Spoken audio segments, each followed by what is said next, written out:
Hello, everyone. Welcome to another episode of Coach's Corner.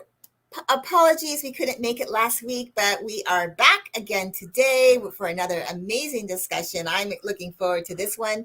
Hi, I'm Leslie. I am one of your co-hosts. I am a mindset and emotional awareness coach. I work with really highly motivated female entrepreneurs, whether they're in corporate or on their own, and I help them learn how to manage their emotional trigger moments, develop their unstoppable mindset skills so that they can get more things done efficiently so that it doesn't steal their time. Andy, over to you. Steal my time? Yeah. I don't want to do that. I love your intros every time. They just make me Thank smile every you. time. Hello, Thanks. everybody. I'm Andy Lidstone. I'm the unconditional coach. I'm the other co-host of this wonderful show we've been doing for half of forever now. It seems like It seems I help like. people with boundaries.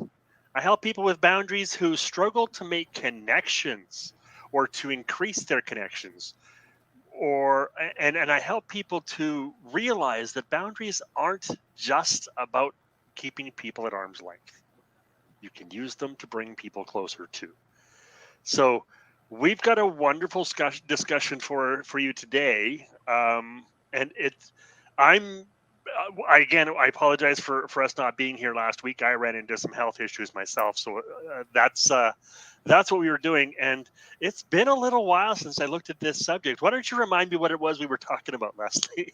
Yeah, so we're going to be talking about should we ask for permission first when we want to do something, especially if it's something that lights us up, Mm-hmm. without thinking of the consequences of how it might affect other people?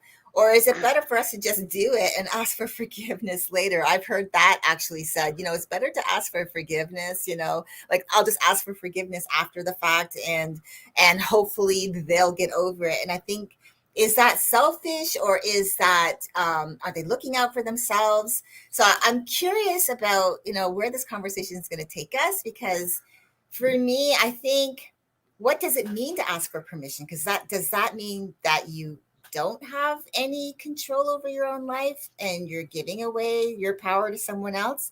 Or where does that fall? Like, where does permission fall under? Is it in relationships? Because if you're a single person, well, of course, you're not going to have to ask anyone, unless, of course, you're in a relationship with someone. And it depends, I guess, on what we're asking for permission to do or Right. forgiveness of doing. So, Right. yeah. Yeah. And on the other side of the equation too, I've had people say, I wish people would simply ask me for forgiveness instead of always asking for permission. Ooh, Because some people have said, I don't have the energy to continue to ask your questions. Just do it. And if I don't like it, I'll tell you. yeah. Right. So on both sides of the equation, is it selfish or is it, considerate? Which answer is which? Which one is the Mm, considerate answer? Which one's the selfish answer?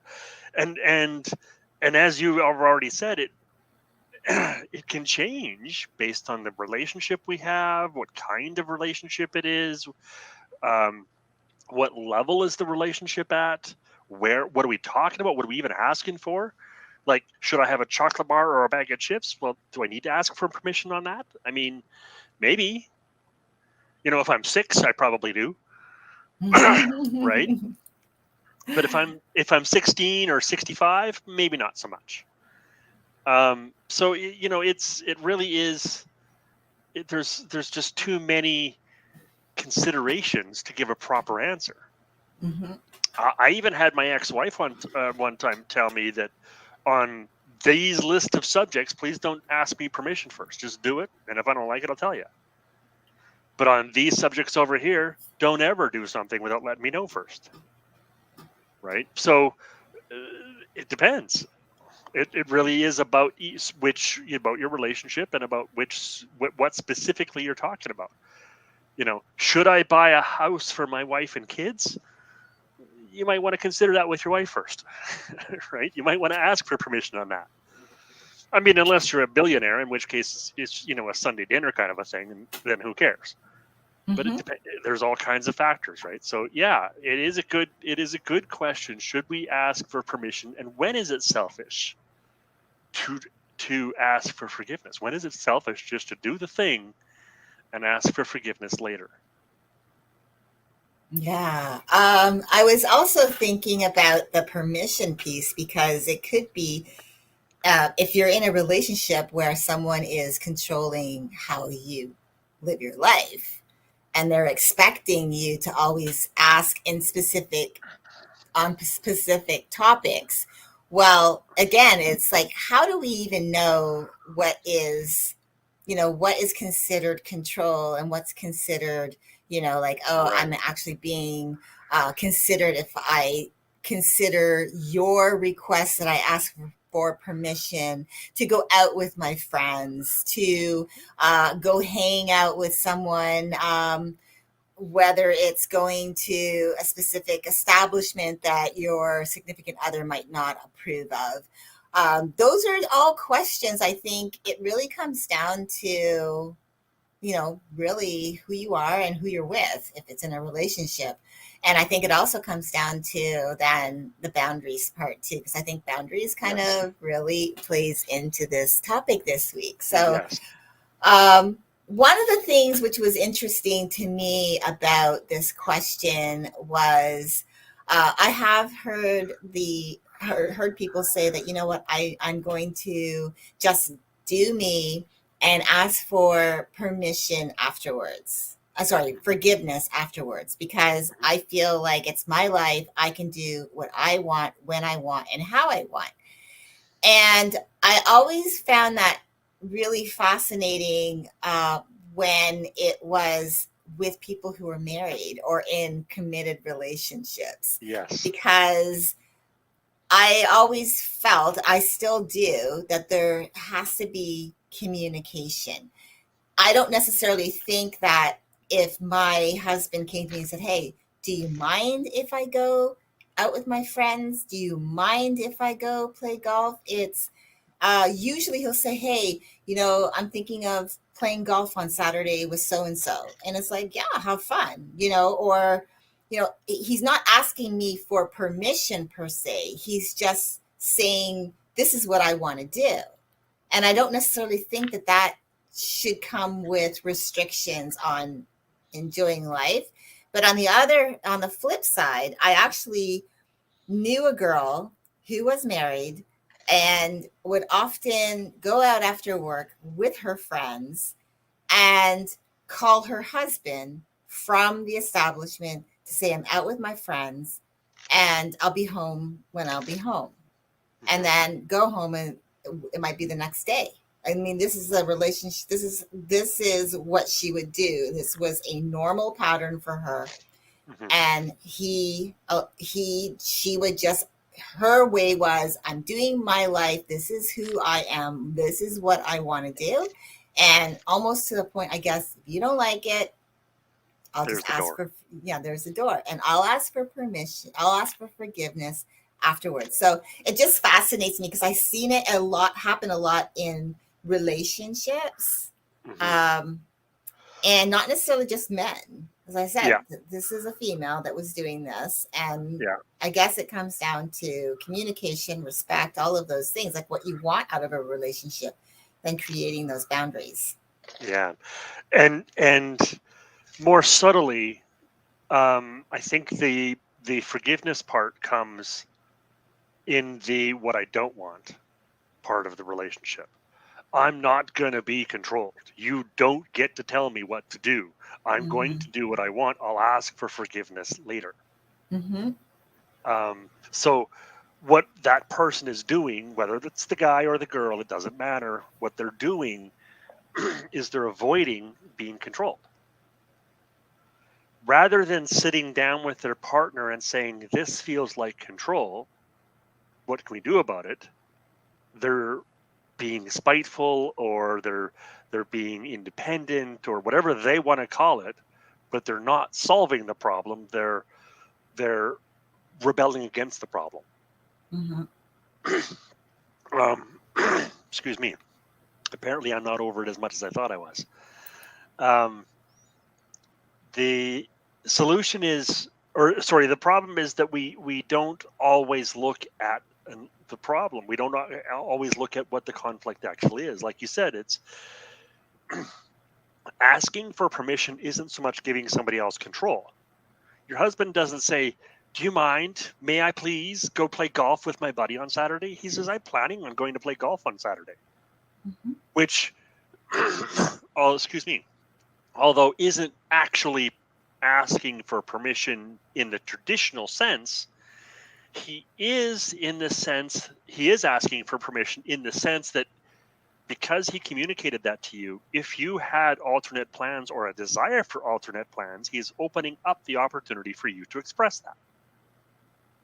Right? If you had planned, a dinner out with the family for Saturday afternoon, and he wants to go play golf, you can say, "Well, I had planned on doing this other thing with the family, with both of us. Would you consider that instead?" And then he can, or the two of you can, sit down and have a discussion on the subject. So in that way, he is asking for permission, but instead of saying, "Please let me," he's saying, "This is my intention, and you have the opportunity to give me an alternate intention." Right? That's the respectful version. It's not so much being controlled. I'm not giving you control of my life. He's not giving you control of of his life. Whereas the alternate, he could just say, "I don't care what you think, I'm going to play golf this weekend," and then it wouldn't matter what you say. That is somebody who is avoiding control. It's the same result, but it's how you present it. So that's, like you said, that's where boundaries come down. If we say, "This is what I intend," if we communicate what we desire, what we intend, what we want, then the other person has an opportunity to influence that, to say, "Actually, here's the thing," or "Go ahead, I don't have any alternate plans," or "My plans were to do something unrelated with you anyway, so something that doesn't include you. So you do you, I'll do me, and we'll come back together Saturday evening," right? Whatever.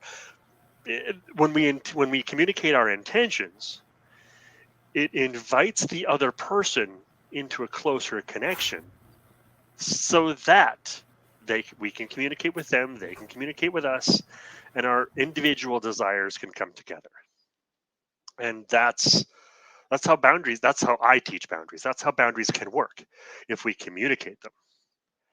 If we simply express them as "This is what I'm doing, and I don't care what you think," that's not a request anymore. That's a demand.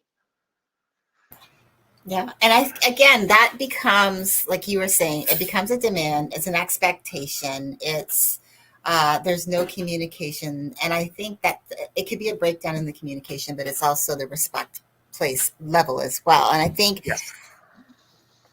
I think part of it is not knowing how to express what you need, or what your desires are, what you want the relationships to look like. And Right. this doesn't even just have to be in romantic. This can be in friendships, this can be in business, is having that communication where you express exactly what your desires are.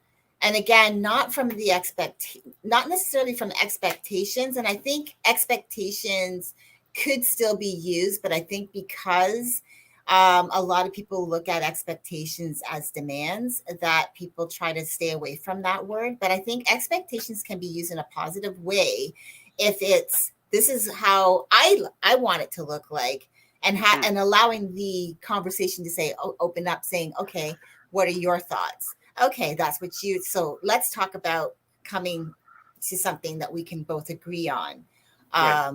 But when it comes to the wants, the needs of us as humans, sometimes our desires overpower everything else, and Yeah. we don't want to feel like we're being controlled, even in the Yeah. smallest of things. Yeah. Saying that I'm intending on doing something could often make someone feel like, "Oh, I have to ask for permission. I want to do something and I have to run it by you." And that makes me feel, like I'm controlled. So I would rather just do it. And then tell you I'm sorry afterwards, even though I knew that would be the outcome. I think that's what happens in a lot of Yeah. relationships that I've Yeah. seen, anyways, some of the Yeah. relationships that I've seen. Yeah. Yeah. And I agree with you. And it does come down to what is the motivation of the relationship? Like, what is my motivation in being in the relationship? Oftentimes, we get into a relationship and we see the potential for them to control us, so we do everything we can to avoid that. And if that's how you're acting in your relationship, work on why you think you're being controlled. Because either A, you are and you need to get the hell out, or B, something's going on inside of you emotionally that you can work on, get support with. Coaches, therapists, that's what we do. Right. So it depends on where that's coming from. If, however, you're in a relationship and you don't know how to communicate to that other person, or another thing I found is a lot of people don't want to over communicate. Do I really have to tell them when I'm doing anything? No.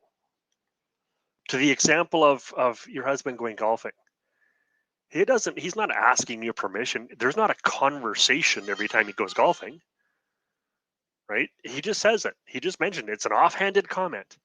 And 9 times out of 10, that's all it ever ends up being. But that one time you have an alternate event planned, then it becomes a conversation. There, it's the opportunity exists. It's creating the opportunity for a conversation, not the desire or requirement for a conversation, just the opportunity.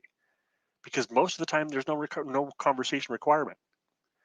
If that person you used to know that goes out to an establishment after work with her friends, if she just phoned from work and said, I'm intending to go out after work, and and he said, okay, there's a football game, I'm going to stay home and watch the football game. Great. No conversation.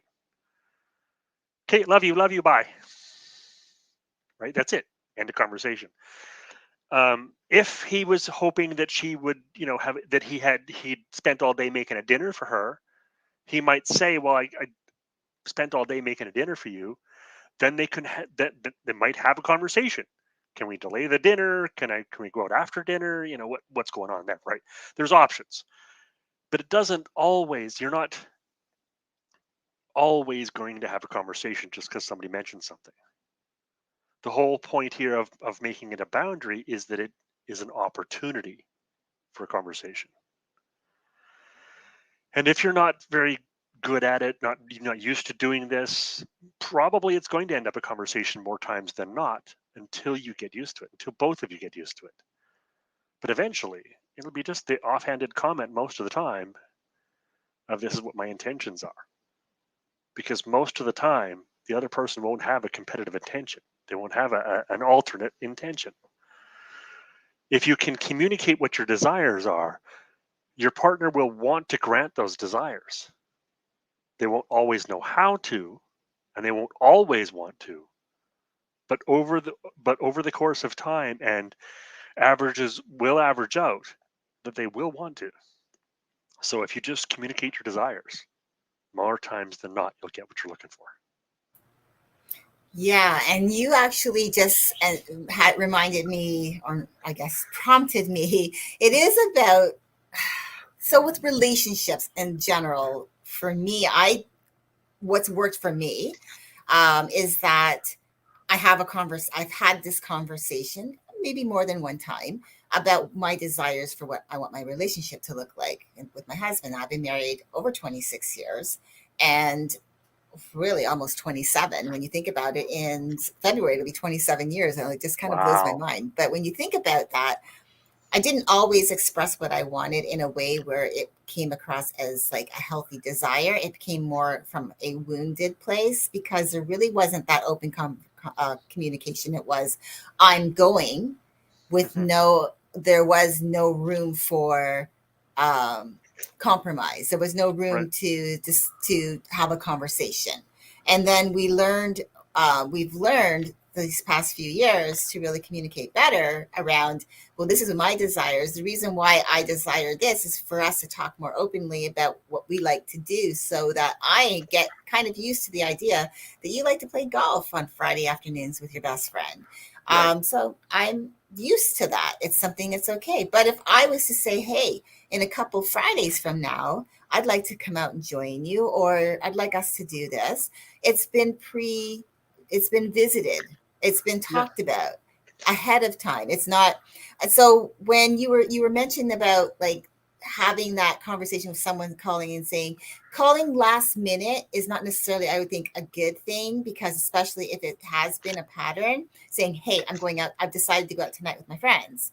And then the other flip side is, well, I've been cooking all day for you.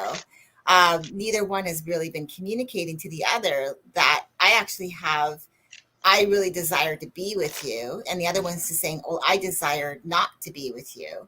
And so, but it has come to this place where it's last minute. So that could be where you could be butting heads, the emotions, the part about asking for permission may fall off, because this person's going to think, well, I can't tell you I'm going out because you always get mad, but they don't recognize the fact that they're saying to you last minute, I'm going out, and not taking into consideration that you might have wanted them to come home because you wanted to spend time with them Yeah. because you cooked a nice meal.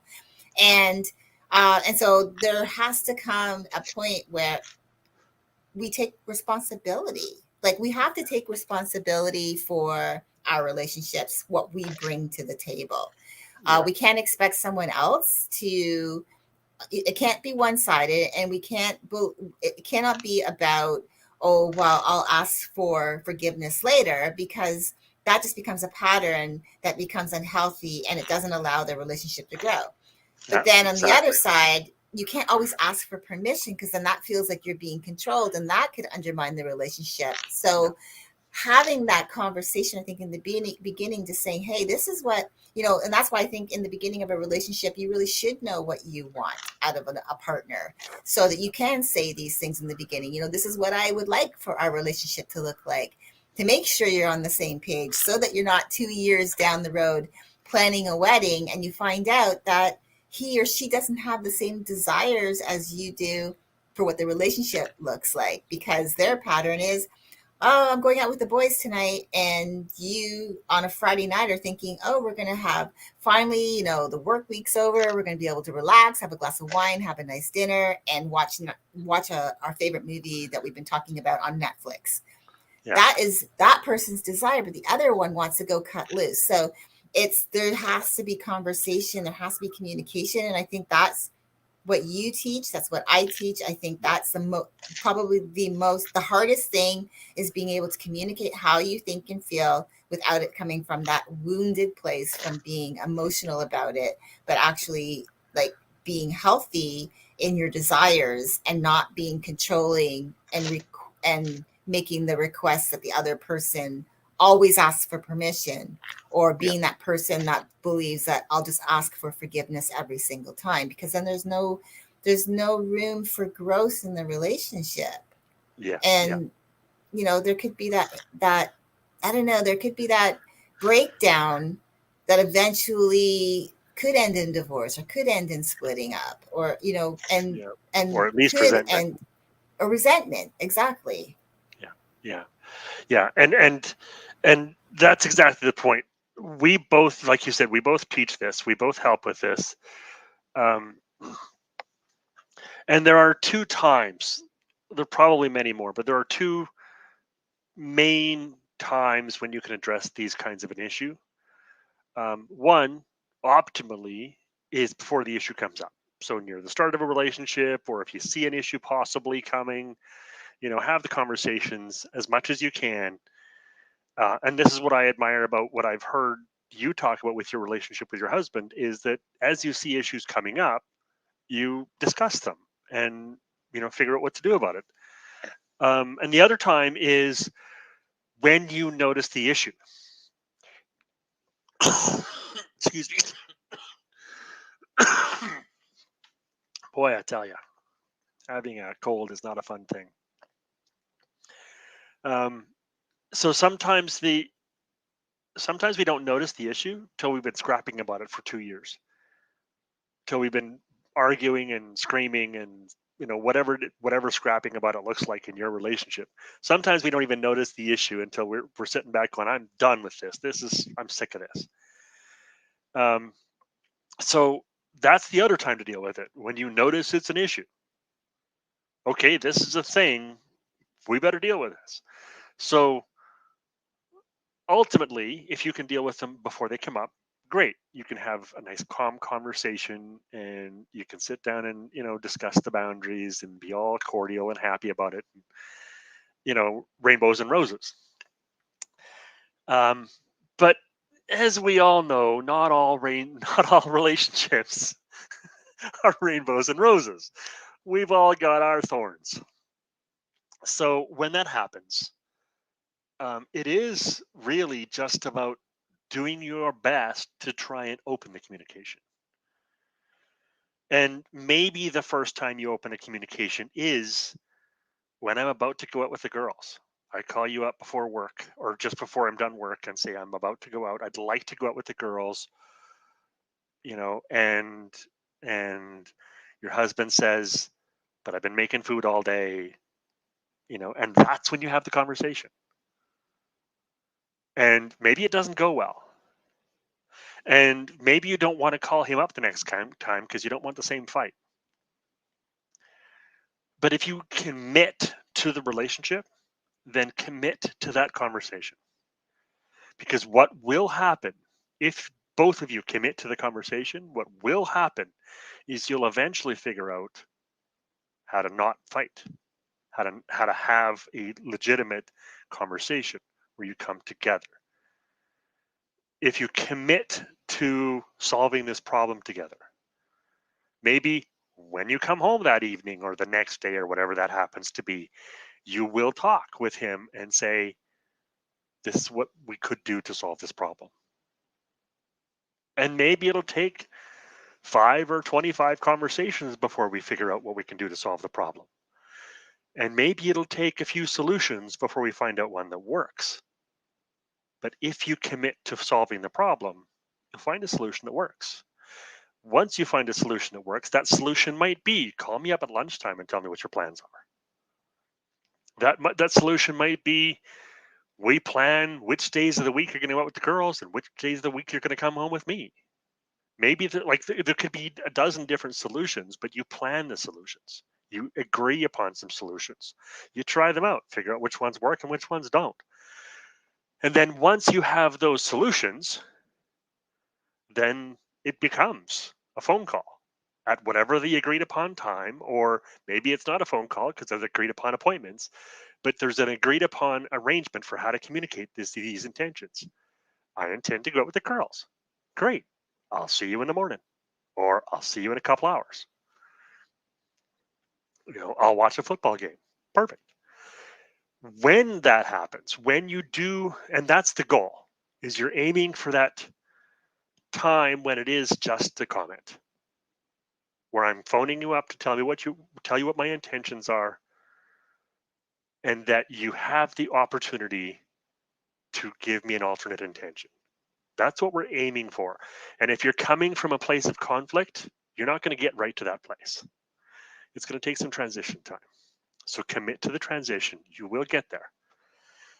And if you don't, want to commit and you just want to do the permission and forgiveness thing, you just want to ask for permission or ask for forgiveness, then make sure that you both agree that that's okay. Because if one of you doesn't, if one of you is not happy with how you decide this arrangement, it can't bring your relationship closer. And if it can't bring your relationship closer, why are you still trying? Right? Don't waste your time building a miserable relationship. Either build a miserable relationship because you intend to be miserable, or build a better one. I agree. And you know what? The one thing too is For me, especially because I know I'm emotional, I always lead from the heart. And I've learned over time not to allow the emotions to lead the conversation or to lead my thoughts. But I think what has been huge for me in this question of asking permission or forgiveness is that it comes down to trust, Yes.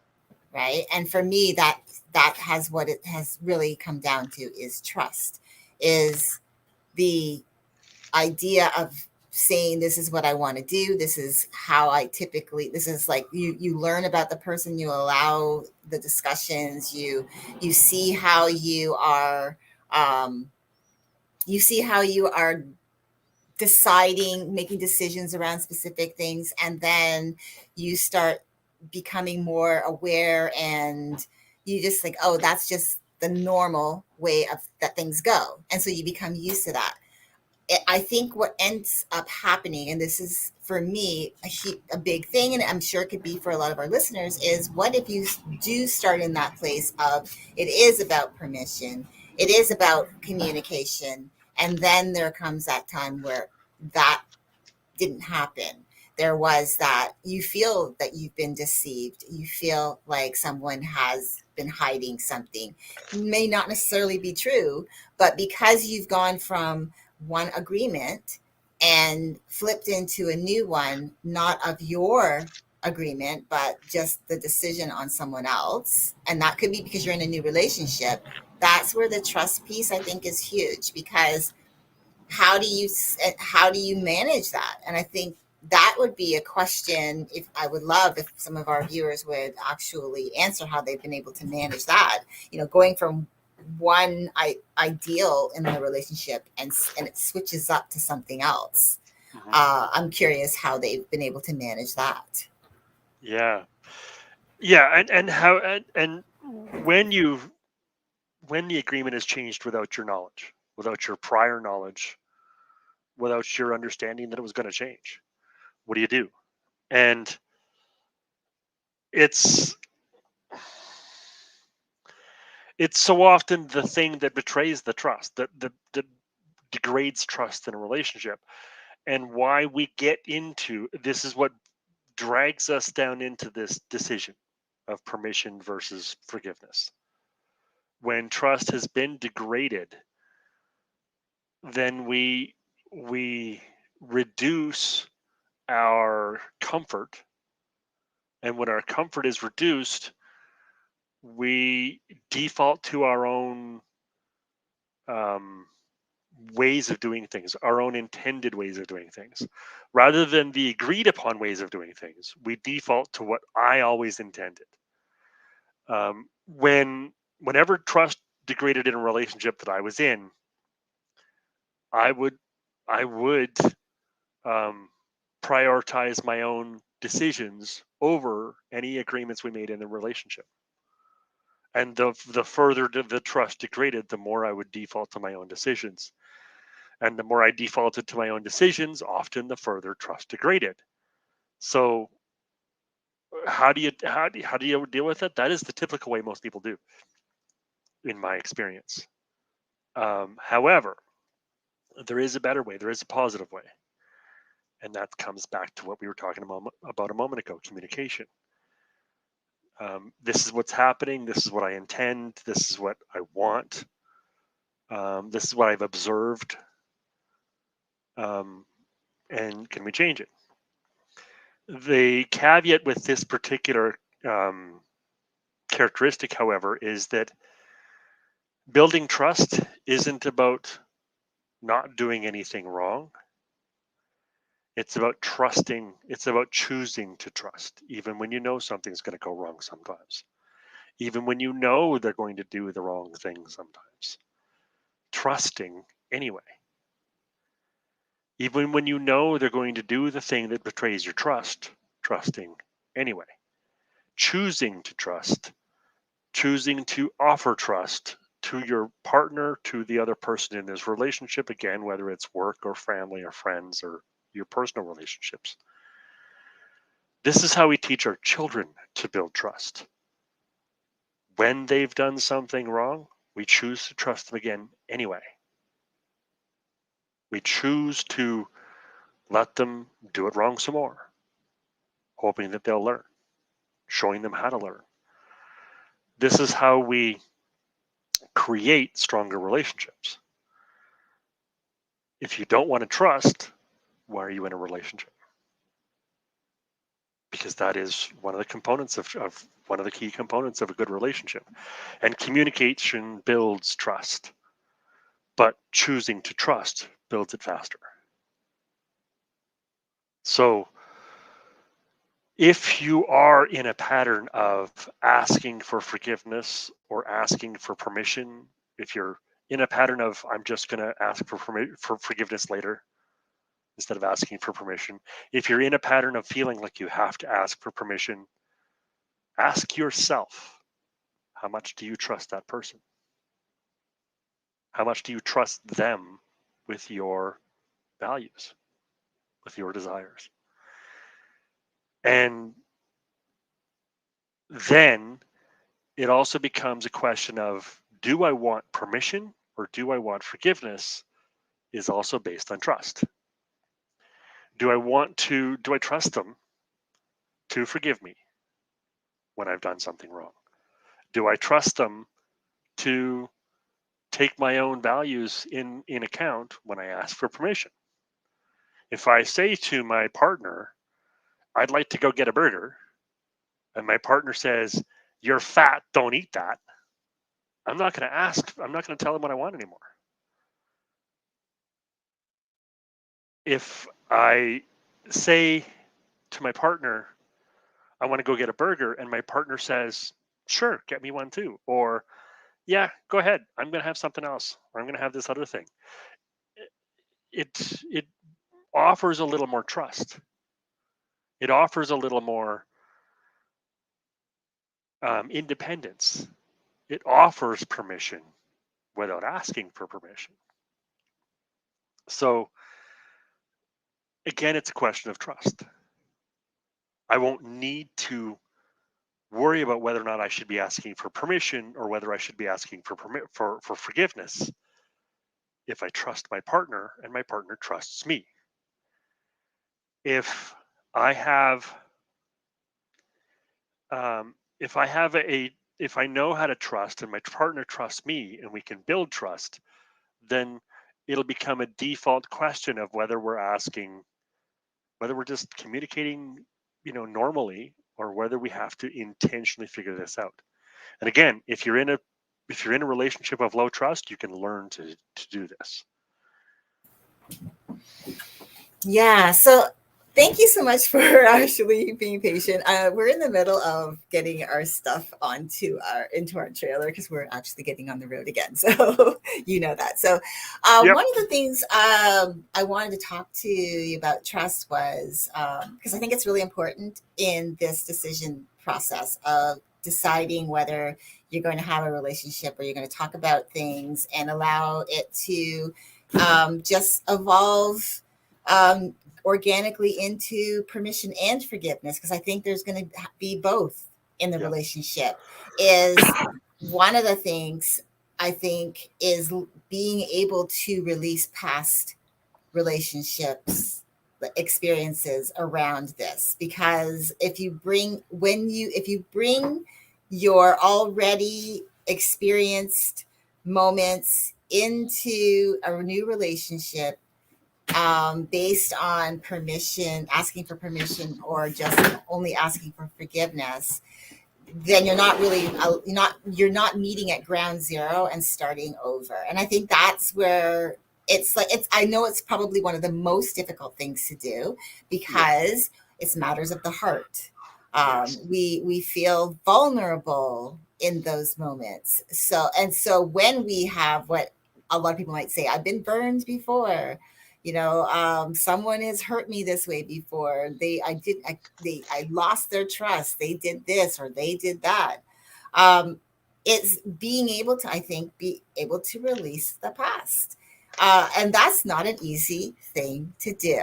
Yeah. because we tend to, because especially if we are really not, I believe, trusting enough in our own decisions to get into a new relationship with someone new and let them show, let them be who they are, learning to ask questions, develop the relationship together, and as if the previous, even though it happened, no, does not have any influence on the current, unless that's of course the type of person that you're constantly finding yourself, gravitating towards. But that's something else, I think, Yeah. which you probably find that shows up in a lot of your conversations with your Yes. clients. Yeah. Yeah.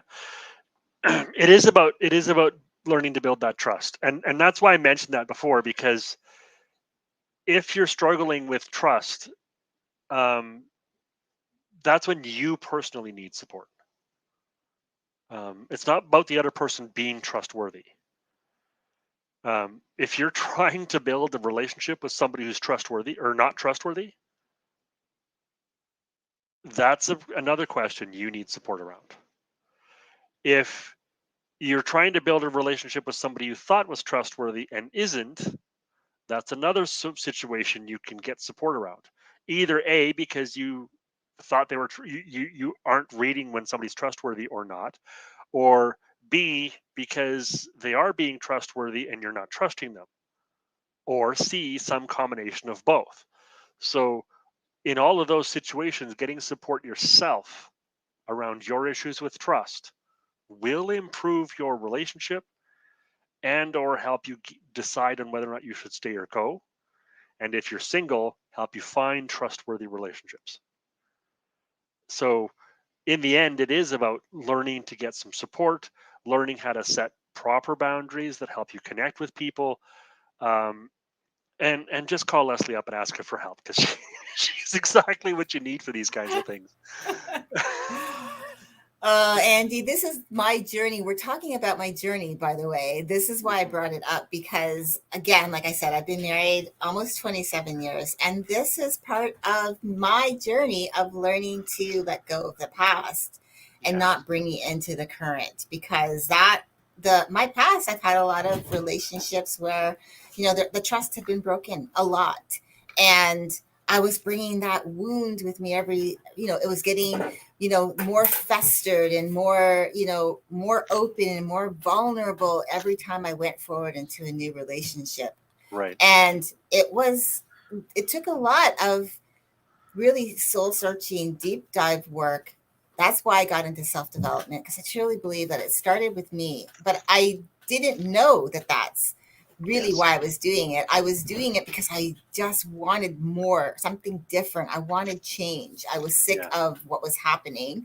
And when through my journey, these past 5 years has really, really made a difference in who I am, how I show up. I get better every single day. It's not a Yes. one and done. It's work that you do every day. And it's not really work. It's not like what they would say work. Right. It's more like a lifestyle choice. It's a decision that I make every day to Yeah. wake up. Yeah. Like I have this mindset to wake up this way. But it's I had to release my old patterns of thinking around previous relationships based on how I felt during feelings of trust being broken, feeling that I couldn't trust new people in my life. And that included not just in my romantic sense, but in business, in personal relationships, friendships. I didn't trust women for a long time because I felt like women really just didn't have that real true support. They talked about it, but they really weren't there for each other. I had to really learn to let go of the past and say, you know what, let's have a fresh, clean slate, start from ground zero, and decide today that, okay, that was then. How do I want my present life to be so I can move into my future and have that reflect back to me Right. what I want? That's, I think, the biggest decision that someone has to make around, again, allowing themselves to be in new relationships, or even in the relationship they're in.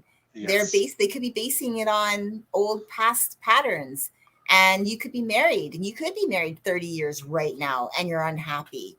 Why are you unhappy? Is it because the person in your life isn't a good person, or is it based on what you brought from your past life into your present, and everything that happens in your relationship today, you base it off your experiences of yesterday, of before, of past experiences of your relationships, whether it's professional, romantic, friendships, whatever that looks like, is Yeah. being able to like look at it from, how can I say, and it's hard, it's not easy, but you have to ask yourself the question, is this, am I willing to allow this pattern to continue for the rest of my life? And I don't like the way it's going. And maybe ultimately friendships get broken, relationships get, romantic relationships break up, maybe professional things, go sour. Or am I willing to say, you know what, I'm going to lock the door in the past? Doesn't mean it didn't happen, but, do the work around that so you can release it and be able to say, you know what, yeah, that happened before, but it's no longer my truth. Let me talk about today. What do I want right now? And then start finding things to support how you want to feel and how you want to think and how you want to live, and go from there. And I Yeah. think, again, I bring it back to what you do, because part of it is learning around what boundaries are, because that's huge. I think a lot of people misconceive what boundaries truly are, and they use barriers as boundaries, Yes. which then of course that whole permission and forgiveness thing gets thrown out the window, because you've already put up maybe a barrier thinking it's a boundary. Or if he does this, that's it, that's a barrier. That's not considered a boundary. It's learning that. And I think that's probably what you've had a lot of, your Yes. conversations with your clients around. Even Yeah. with that, with me, we've talked about it. Yeah. Yeah. Yeah. And it is about when it becomes a question of forgiveness or permission, you're automatically coming at the conversation from a them versus me conversation. You know, is he going to give me what I want or not? Is she going to let me have what I want or not? Yeah, the And if you're coming ultimatum. right, if you're going to come at it from that conversation of him versus me, or her versus me, or them versus me, you're not connecting. You're not asking them to be closer to you. You're not inviting them into intimacy. You're not offering a partnership. You're not offering collaboration. You're not offering cooperation. You're you're requiring obedience. And requiring obedience is a barrier. You ever tried to kiss through an electric fence? Don't. That's an interesting visual. It's not pleasant. Um, and that's a barrier. That's what you're doing. You're putting up an electric fence and then asking them for a kiss. No. There's a reason it hurts when you come together. Um, if you want connection, at least take the electricity off the fence so that at first you can kiss through the fence. Then, hopefully, we can gradually learn to connect without the fence and take the fence right down and have the freedom to walk across each other's boundaries as often as we want, even though it might hurt, but walk across each other's boundaries so that we can learn where they are in respect and love. So that it doesn't have to become a question of permission or forgiveness. It can become a question of collaboration, consideration, Yes. cooperation. Yes, yes, yes. Love those words. And I think that's important. A lot of people, and I've even seen this in some of my friends when I was growing up, they were getting married very young. And, their whole vision was, I'm engaged, I'm planning the wedding. And it's almost like the vision ended at the wedding day Yep. and wasn't beyond. Like Yep. you don't see books out there like you have the books of Cinderella and Snow White, but you don't see like Cinderella and the prince and five kids later, and this is the life they're living, and the in-laws are driving them crazy. You don't see things like that. They don't talk about real life. The fairy tales don't talk about real life story. They don't. You see the prince coming to rescue the princess on his white horse, and they ride off into the sunset. Okay, well, what happens tomorrow? There's not a lot of talk about what happens tomorrow, and I think when it becomes hard is when they're like, oh, I just had a I was just given this like jolt that this is how life is going to be with this person. And I don't know if I like that, because they didn't take in that consideration that there's life beyond the wedding day. And I've a lot of my friends that did marry young or married at this place where it was like, well, let's get married. It was only the vision to the wedding day. It wasn't beyond. And some of them were married together like many years, married 3 months and done. Some of them married a year and done. And so where does that come from? That comes from not really having that real conversation through Yeah. the entire, maybe even through the entire relationship. Like even like if you're considering marriage, this is what I would say. If you're considering marriage, is first of all, what are your expectations around it? And I use expectations in a good way, but like, what are your desires around what a marriage could look like? And does your partner kind of share the same values as you, in that how they have the same vision as you or similar to you around what they would like the marriage to look like? Is it going to show up that way? Not necessarily, because life doesn't, just give us what we want. But if you go into it with, the intention, like you've said before, that this is what I intend, this is what we intend to do together for this relationship to work, then I think you have a better shot at making it work. That is it going to work? I can't say that 100%. I do know a lot of people who've been married multiple decades, but Yes. are they happily married? I cannot speak to that.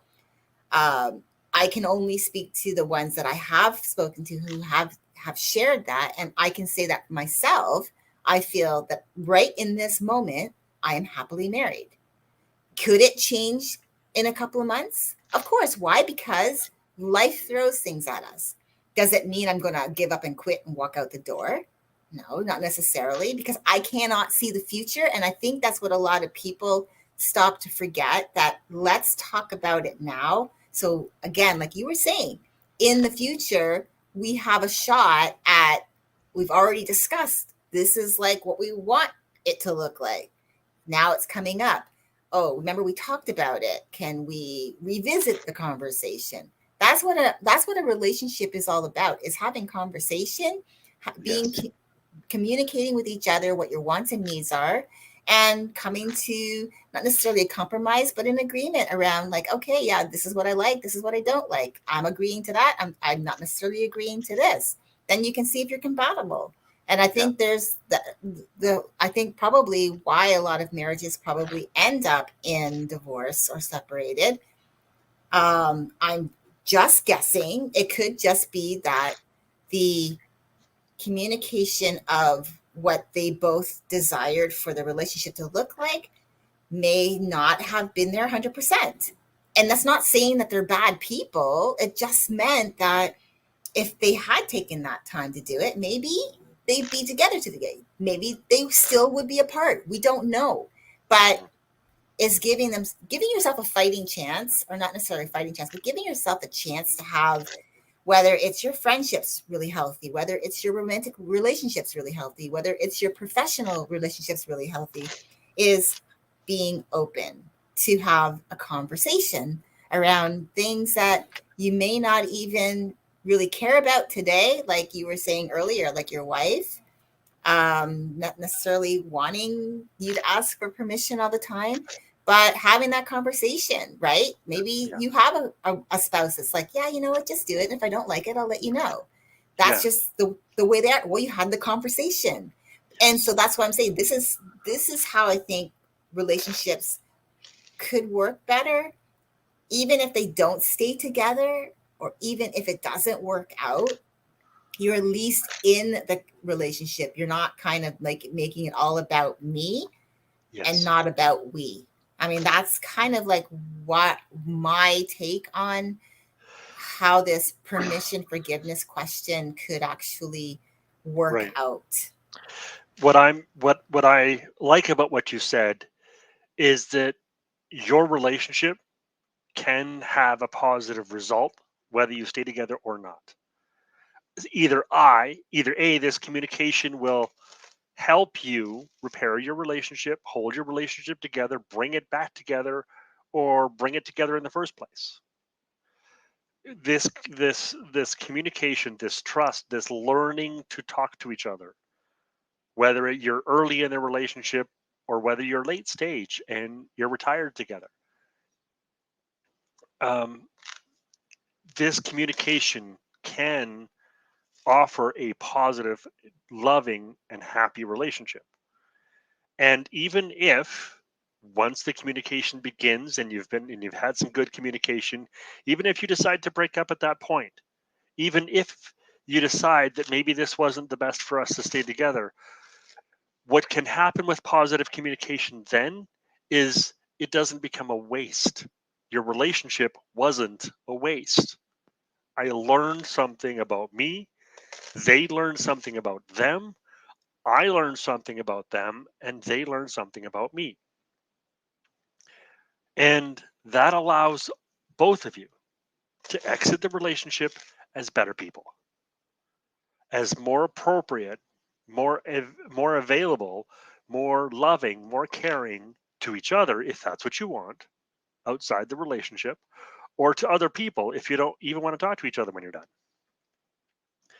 This communication can only improve whatever the result is. It cannot hurt it if you learn how to communicate. So, one way or the other, that's the solution. So that it doesn't simply degrade into a permission and forgiveness. Yet, that forgiveness and permission dynamic becomes the ultimate success of a relationship.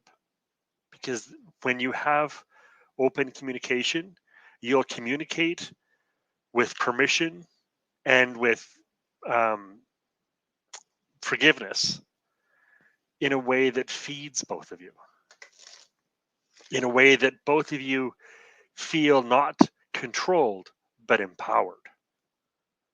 That each of you feels like I can do what I want and I don't have to answer for it. Or if I do answer for it, I can answer for it. I permission and forgiveness isn't a bad thing. How you approach the question can be. It all depends on what your perspective is. Yeah, and one of the things I wanted to add to that too is as you go in, like especially in a romantic relationship, and you go through life together and you start accumulating this time together, your relationship is going to change over the years. Like you're going to go Yes. through different stages as we get older. Your wants and desires of like the type of things that you want to do, your lifestyle, you might decide you want things that are different than they used to be. And so part of that communication still has to be there. Like that's, I think, the common thread is communicating to each other what you want through the entire time you are together.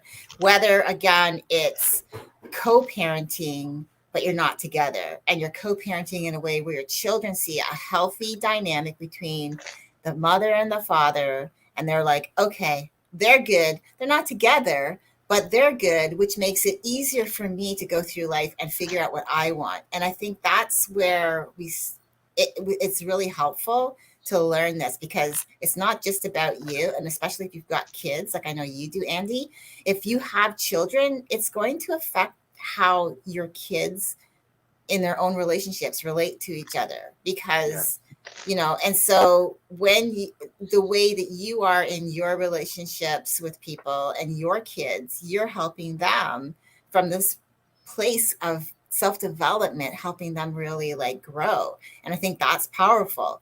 Yes. And I think as a parent, that's really good, because that can help your kids then, if they decide to become parents of themselves, they can then say, you know what, I got a dad and I've got a mom that are teaching me these things, that it's okay, they're not together, but they are able to like parent us in a way that makes it easier for us to go out in our lives, and we don't have this is what it looks like to learn what permission and forgiveness looks like in a relationship like that. But Yes. anyhow, I see that we've just passed the hour. I could go on and on, but I We did could want both to. go on. I just wanted to bring the reason why I just wanted to end on that note of, you know, I'm going to be 60 in February. So like freaks me out. My husband's 62 next month, and we got married in our early 30s. I was 33, he was 35, and so we kind of went through that 20s phase without each other, but we were both looking for ourselves. Well, not me so much, but him. And then we got married, and then over the decades, our life, we changed in how we lived our lives, but we also changed our desires, and we Yeah. communicated that to each other. And I think Yes. that's what's really important to remember, that as you get older, you are going to change what you want. Like you're not going to want to be a party animal anymore. You're going to want to have more of a Or quiet maybe you want to be lifestyle, a party animal or later on you in life. want to, the other one doesn't. That's where, again, why I Yeah. say it's not necessarily that you're going to stay together, but at least you give yourself a fighting chance to always Yeah. have that conversation, that communication, and then your decisions come from that. So, Yes. I agree. Andy, great conversation today. I appreciate Yeah. you. Yeah. Back at you. I love these conversations. Thank you, everybody, for participating, for listening, for paying attention, for being here for the whole conversation, for being here at the end. We appreciate you. Like and subscribe. Um, Let us know if there's something that you want us to talk about. We're going to take 2 weeks off now, I think, as you transition to your next location. I'm going to hopefully get over this, whatever it is I have, and Yeah. by then, and we'll see you guys in 3 weeks' time. Thank you so much, and have a wonderful day. Yeah, thank you, everybody. And the reason why we want you to like and subscribe is really that we want to be able to get this message out there to, especially, there's a lot of people that really need these messages, and it's really to help them so that they have a better life, or at least start thinking like, what could I have, what do I want, right? And that's Yes. why we ask you to, just share this with your friends, not necessarily because we want to become famous, but we want your friends, your family, you to feel better about your life. So on that note, thank you. We're actually going to see you in 2 weeks. So not this Okay. coming Friday, but the Friday after, we Perfect. will be back. I will be Can you tell who settled does next the week. scheduling? Yes. But thank you so much, Andy. It's been a pleasure. Thank you, everybody. Have a great couple of weeks, and we'll see you again soon. Bye for We'll now. see you in a couple of weeks. Bye bye, everybody.